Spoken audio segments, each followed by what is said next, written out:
จับราวบันไดไว้ค่ะไม่เสียวหรอกลูกไม่ตกหรอก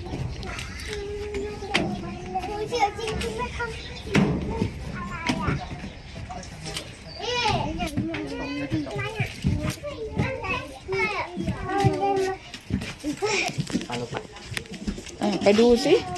ไหนไปดูสิได้ค่ะมานีไปลูกไปเรียบร้อย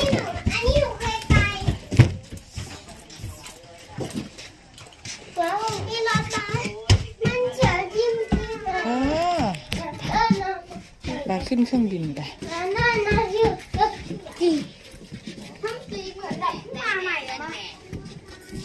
โอ้คุณหมอก็มาเหรอคะ